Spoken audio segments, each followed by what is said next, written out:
नमस्कार दोस्तों, आज हम आपके डीएलएड सेमेस्टर 4 के कुछ ऑब्जेक्टिव टाइप क्वेश्चंस देखेंगे इंग्लिश के, जो कि आपके ऑब्जेक्टिव टाइप क्वेश्चंस एग्ज़ाम के लिए बहुत ही महत्वपूर्ण हैं। जैसे सबसे पहला क्वेश्चन आपका हम देखते हैं अब, एज वेल एज इज़। दोस्तों, जब भी हम ऑब्जेक्टिव टाइप क्वेश्चंस की बात करते हैं तो हमें पहले उसके जैसे ही हम क्वेश्चन देखते हैं हमारा सबसे पहला काम होना चाहिए कि हम उनके ऑप्शंस को देखें। अब एज वेल एज है, इसका मतलब भी पूछ सकता है, इसका ऑप्शन में देखेंगे तो पता चलेगा कि हाँ, हमें यहाँ पे क्या पूछ रहा है कि किस टाइप का कंजंक्शन है। तो पहला ऑप्शन है क्यूमुलेटिव कंजंक्शन, फिर है इलेटिव कंजंक्शन, फिर है ऑल्टरनेटिव कंजंक्शन या फिर एडवर्सेटिव कंजंक्शन। तो दोस्तों, एज वेल एज एक क्यूमुलेटिव कंजंक्शन है। क्यूमुलेटिव कंजंक्शन क्या होते हैं? एक तरह का कोऑर्डिनेटिव कंजंक्शन होता है, जो कि जब दो सेंटेंसेस को ऐड करने के लिए बहुत ज़रूरी हमारे पास जो कंजंक्शंस होते हैं उन्हें हम क्यूमुलेटिव कंजंक्शन कहते हैं, जो कि एक टाइप का कोऑर्डिनेटिव कंजंक्शन होता है। दोस्तों, दूसरा क्वेश्चन है एडवर्सेटिव क्लॉजेस। एडवर्सेटिव क्लॉजेस एक तरह का कंडीशनल क्लॉज है। यहाँ हमारे पास सेंटेंसेस के फॉर्म में ऑप्शन दिए हुए हैं जिन्हें हमें देखना पड़ेगा, और यहाँ क्योंकि हमारे पास last option all the above का है तो हमें सारे ही ऑप्शन देखने पड़ेंगे। नहीं तो क्या करते, एक भी हमें अगर सही लग जाता है तो हम तुरंत उसको ऑप्शन सही टिक कर देते हैं, पर यहाँ पे ऑल का ऑप्शन है तो हमें सारे ऑप्शन देखने पड़ेंगे। When Rajan came here, I was sleeping. Although he is poor, yet he is honest. I shall go with you when you return. दोस्तों, इन तीनों ही ऑप्शन में कंडीशनल क्लॉज है, कंडीशन आ रही है कि राजन जब आया तो हम सो रहे थे, कंडीशन आ गई। वो पुअर है लेकिन वो ऑनेस्ट है, कंडीशन है। हमें आपके साथ चलना चाहिए, नहीं तो जब भी आप रिटर्न होंगे, I shall go with you when you return, है ना। तो ये सारे के सारे एडवर्सेटिव क्लॉजेस में है, तो हमारा ऑप्शन यहाँ पे हो जाता है all of the above. Third question, which of the following is correct. यहाँ पे सारे ही सेंटेंसेस बर्ड्स से रिलेटेड है, तो हमें बर्ड्स यानी एक ही तरह का है, तो हमें सारे सेंटेंसेस पढ़ने पड़ेंगे। She said that the birds were flying in the sky. She said that the birds are flying in the sky. She says the birds flying in the sky. She said that the birds is flying in the sky. दोस्तों, इन सभी sentences में हम जब देख रहे हैं तो सिर्फ एक सेंटेंस है जिसमें प्रॉपर एक करेक्ट सेंटेंस का फॉर्मेट होता है। कि पहली बात तो हम शी सेड मतलब कि हम किसी दूसरे की बात कर रहे हैं, यानी ये इनडायरेक्ट स्पीच में है, ठीक है। अगर ये डायरेक्ट स्पीच में होता तो बिल्कुल शी सेड के बाद में हम उसको डबल इन्वर्टेड कॉमा में करते, एग्जैक्ट वर्ड्स उस पर्सन के होते तो हम उनको लिखते, फिर क्लोजिंग इन्वर्टेड कॉमा लगाते। लेकिन यहाँ ऐसा नहीं है, ये हमने इनडायरेक्ट स्पीच यूज़ की है, यानी कि हमने यहाँ पे दैट का यूज़ किया है। तो और ऑप्शन ए ही सबसे सही है। देखिए ऑप्शन बी में देखिए, she said that the birds are flying in the sky. नहीं, जब भी हम इनडायरेक्ट स्पीच की बात करते हैं तो फिर उसमें पास्ट टेंस में हम किसी दूसरे की बात को जब बोलते हैं तो फिर हम उसे पास्ट टेंस में बोलते हैं, पर यहाँ पे आर का प्रयोग किया गया है, तो ये सेंटेंस ऐसे ही गलत हो गया। सी ऑप्शन में देखिए, she says the birds flying in the sky. दोस्तों, ये सेंटेंस अधूरा सा है, गलत सा है। शी सेज मान लेते हैं कि वो एक यूनिवर्सल ट्रूथ की बात कर रही है, तो सिंपल प्रेजेंट टेंस में हम चल रहे हैं तो कोई दिक्कत नहीं आती है। लेकिन फिर भी बर्ड्स आर, दोस्तों आर इज़ इन सब की बहुत वैल्यू होती है सेंटेंस को कंप्लीट करने के लिए, तो ये हमारे पास नहीं है इस सेंटेंस में, तो ये सेंटेंस ये भी गलत हो गया। D, she said that the birds is flying in the sky. दोस्तों, यहाँ पे इन्होंने आर की जगह इज़ लगाया है। बर्ड्स एक प्लूरल फॉर्म है, प्लूरल के साथ हमेशा इज़ का आर वाला फॉर्म यूज़ करते हैं। तो दोस्तों, इस तरह से हमने देखा कि बी, सी और डी तीनों ही गलत हैं। ए ऑप्शन बिल्कुल सही है, क्योंकि यहाँ पे हर तरह का यूज़ किया है। देखिए, जब आर की जगह वर यूज़ किया है, पास्ट टेंस में है, ठीक है। फिर she said that the birds were flying in the sky, totally उसको पास्ट टेंस में बोला है, जहाँ पे जो वर्ड यूज़ करना चाहिए था एग्जैक्टली वैसे यूज़ किया है। तो हमारा सबसे सही सेंटेंस कौन सा होगा? Option A, she said that the birds were flying in the sky. चलिए दोस्तों, नेक्स्ट क्वेश्चन देखते हैं। Which of the following are direct speech. देखिए, जब भी डायरेक्ट स्पीच की बात करते हैं तो हमें उसको जिस फॉर्म में होता है उसी फॉर्म में लिखना होता है, तो हमें उसको चेंज नहीं करना पड़ता है, ठीक है। जैसे कि अगर यहाँ पे दिस की जगह दैट लिखा होता, दीज की जगह दोज लिखा होता, नाउ की जगह देन लिखा होता या दैट डे लिखा होता, तो ये उस टाइम की, पास्ट टाइम की बात हो जाती है, तो हम उसको इनडायरेक्ट में लेते हैं। पर यहाँ पे ऐसा नहीं है, ये तीनों ही प्रेजेंट फॉर्म में है, यानी कि ऑल ऑफ द अबव का ऑप्शन बिल्कुल सही होगा। यहाँ आपका आंसर, सही आंसर क्या होगा? Option D. Okay, next question, which of the following are indirect speech. दोस्तों अभी मैंने बताया कि दिस की जगह दैट होता, दीस की जगह दोज होता, नाउ की जगह दैट देन होता, तो वो इनडायरेक्ट स्पीच में आता है। हमारे यहाँ पे तीनों ही ऑप्शन मौजूद हैं और फोर्थ ऑप्शन क्या है? All of the above. तो बिल्कुल सही, डी ऑप्शन हमारा बिल्कुल सही आंसर होगा। क्वेश्चन 6 देखते हैं, kinds of subordinating conjunctions are. दोस्तों सबऑर्डिनेटिंग कंजंक्शंस के टाइप होते हैं टाइम, पर्पस, कंडीशंस, ये सब हमें देखना पड़ता है। जब हम सबऑर्डिनेटिंग कंजंक्शंस की बात करते हैं तो उसमें क्या होता है, हमें टाइम, पर्पस, कंडीशन सारे ही देखने पड़ते हैं। तो फिर कौन सा ऑप्शन आपका सही होगा? यहाँ पे भी ऑल ऑफ देम का आंसर ऑप्शन बिल्कुल सही होगा। Next, some common subordinating conjunctions are. जैसे कि अभी हमने देखा कि ऊपर हमारे पास ऑप्शंस थे काइंड्स ऑफ सबऑर्डिनेटिंग कंजंक्शंस के, तो टाइम है, पर्पस है, कंडीशंस है, तो उसी अकॉर्डिंग हमारे पास कुछ कंजंक्शंस जो हम यूज़ करते हैं, ये तो टाइप्स हो गए थे, उसके जो फॉर्म हम अपने सेंटेंस में यूज़ करते हैं उनको देखिए। जैसे हमारे पास ऑप्शन है एज लॉन्ग एज, ये एज लॉन्ग एज टाइम के पर्पस में जा रहा है, ठीक है।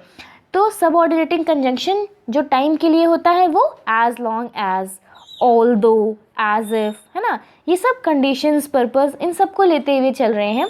तो ये क्या है? सम कॉमन कोऑर्डिनेटिंग कंजंक्शन से ये सारे ही सही हैं, तो ऑप्शन क्या होगा? ऑप्शन डी एकदम सही आंसर होगा। Option D. क्वेश्चन नंबर 8 को देखते हैं, a good plan for a picture composition of this kind would be.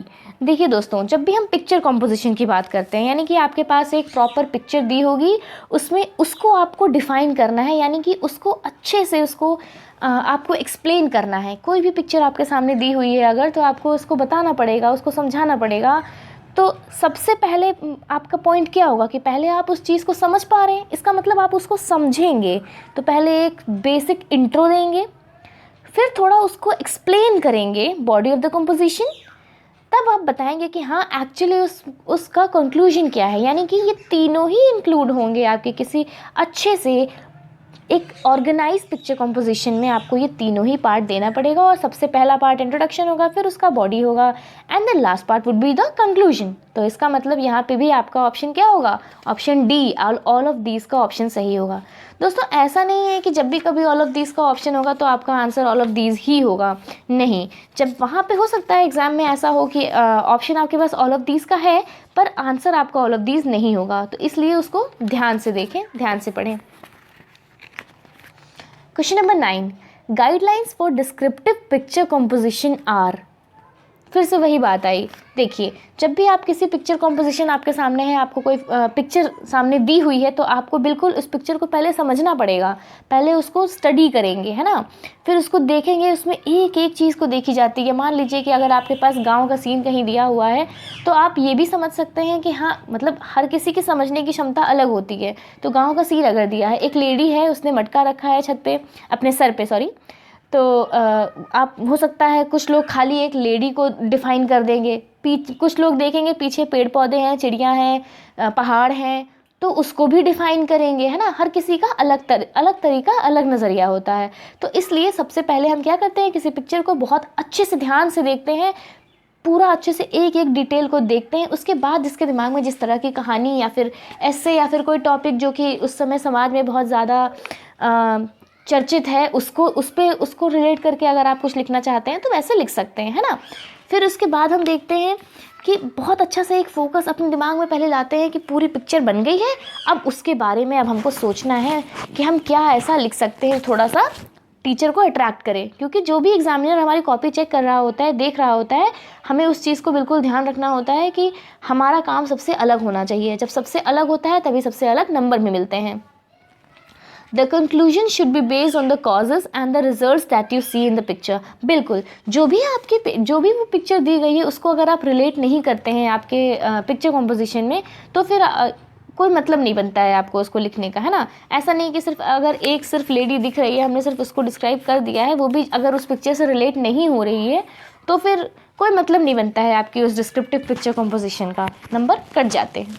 तो इसका मतलब यहाँ पे तीनों ही ऑर्गेनाइज्ड वे है, गाइडलाइंस हैं जो कि आपके पिक्चर कंपोजिशन को अच्छा बनाती हैं। तो यहाँ पे ऑप्शन डी आपका आंसर हो जाता है, all of these.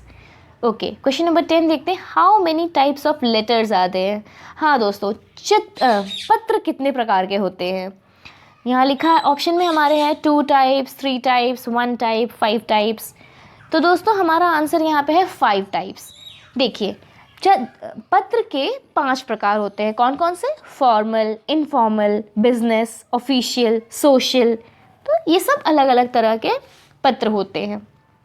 Question number 11, what are the contents of good letter. दोस्तों अगर जैसे हमने पिक्चर कंपोजिशन की बात की, हम हर चीज़ जब लेके चलते हैं तो फिर हम एकदम सही, एकदम अच्छा और अट्रैक्टिव कोई चीज़ लिख पाते हैं। तो वैसे ही अगर हमें एक अच्छा सा पत्र लिखना है तो सबसे पहले उसमें एक हेडिंग होनी चाहिए। हम किसी को ग्रीट करते हैं, यानी कि हाय, हेलो, सर, मैडम, जो भी जिस तरह से होता है उस तरह से सैल्यूटेशंस यूज़ की जाती हैं।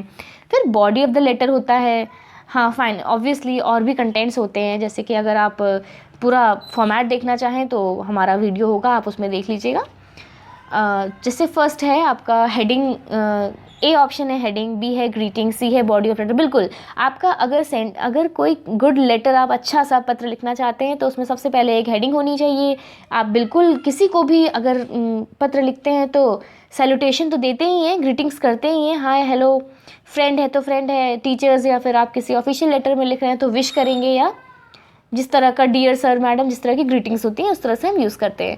फिर पूरा कंटेंट आप उसको समझाएंगे, बॉडी ऑफ द लेटर आप उसमें बताएंगे कि आपकी प्रॉब्लम क्या है या आप किस वजह से आपने ये पत्र लिखा है, ये सब बताना पड़ता है। तो इसका मतलब अगर आपको लेटर लिखना है तो ये तीनों पॉइंट्स होने चाहिए। ऑप्शन डी आपका आंसर सही है, option D is your right answer, all of these.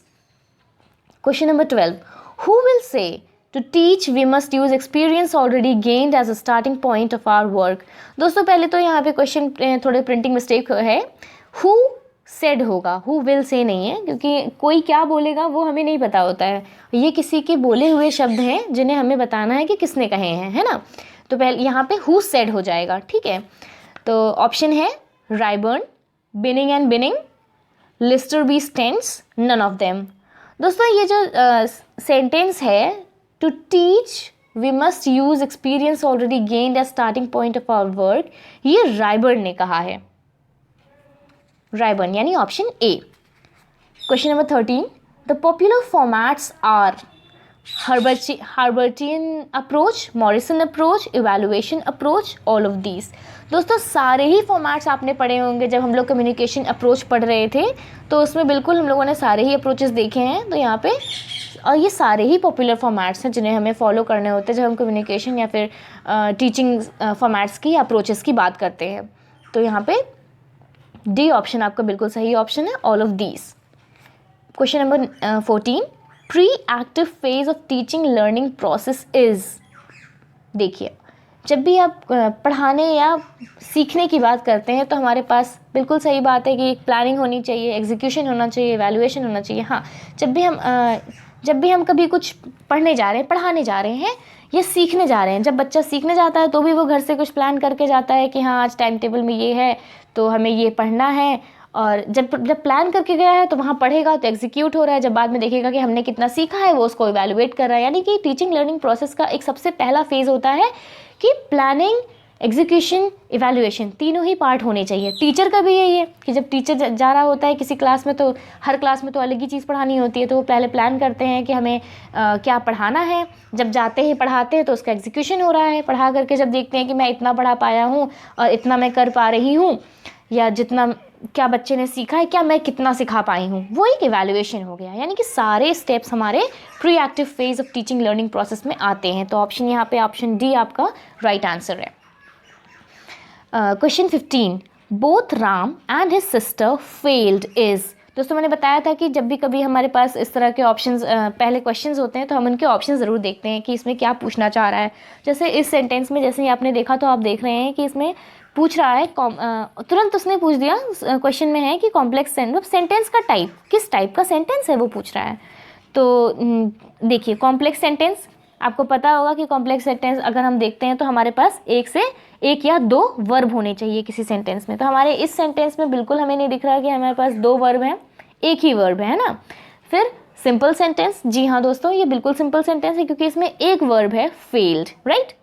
फिर कंपाउंड सेंटेंस, कंपाउंड सेंटेंस है नहीं क्योंकि दो से ज़्यादा होना चाहिए। मिक्स सेंटेंस है नहीं क्योंकि उससे भी ज़्यादा, जब हमारे पास अच्छा एक जब दो सेंटेंसेस को मिला करके प्रॉपर बनाते हैं सेंटेंस और उसमें जब हम वर्ब्स यूज़ करते हैं ज़्यादा होते हैं तो हम उन्हें मिक्स सेंटेंस कहते हैं, ठीक है। तो इसलिए हमारा यहाँ पे क्योंकि एक ही वर्ब है तो हम इसको बिल्कुल ऑप्शन बी हमारा राइट आंसर है, सिंपल सेंटेंस, ठीक है। नेक्स्ट आगे देखते हैं question number 16, we can prove that the earth is round is, बिल्कुल फिर वही बात है जैसे हमने भी पिछला क्वेश्चन देखा है।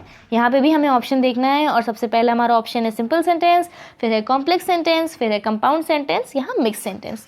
तो हमें क्लियरली दिख रहा है कि हम यहाँ पे उसको कॉम्प्लेक्स सेंटेंस कहेंगे, क्यों? क्योंकि हमारे पास यहाँ पे दो वर्ब्स हैं, ठीक है। How many types of tenses are there, tense के टाइप्स यानी कि काल के टाइप्स। तो काल कितने तरह के होते हैं? 3 types, simple, present tense, past tense और future tense, 3 types of tenses. हमारा ऑप्शन डी बिल्कुल सही है। Question number 18, how many types of present tense are there. दोस्तों जब हमने कहा कि टेंस हमारे 3 टाइप्स के होते हैं, तो प्रेजेंट टेंस, पास्ट टेंस और फ्यूचर टेंस। अब यहाँ पे हम क्या कह रहे हैं कि प्रेजेंट टेंस के भी कितने टाइप्स होते हैं? तो 4 टाइप्स होते हैं, ठीक है। Simple present tense, simple perfect tense, perfect present tense, perfect continuous tense, ठीक है। Now question number 19, how many types of future tense are there. Future tense कितने टाइप्स के होते हैं? वो भी 4 टाइप्स के होते हैं, ठीक है। उसके भी टेंसेज हैं, बिल्कुल आप क्लियरली उसको देखें, सारे टाइप्स पढ़ें तो ज़्यादा बेटर होगा। Past tense is divided into, तो पास्ट टेंस के कितने टाइप्स होते हैं? इस तरह से आप देखिए 3 टाइप्स होते हैं, ठीक है। तो all of these, past indefinite tense, past continuous tense, past perfect tense और ऑल ऑफ दीज का ऑप्शन है। और ये सही बात है कि ये 3 टाइप के होते हैं, तीनों ही दिए हुए हैं यहाँ पे, तो ऑप्शन डी आपका एकदम राइट आंसर है। 21, future tense is divided into, future tense, simple future tense, future continuous, future perfect, बिल्कुल ये तीनों ही सही जवाब है। ऐसा नहीं है कि यहाँ पे आपका आंसर गलत हो गया जब आपने ऊपर देखा कि how many types of future tense are there.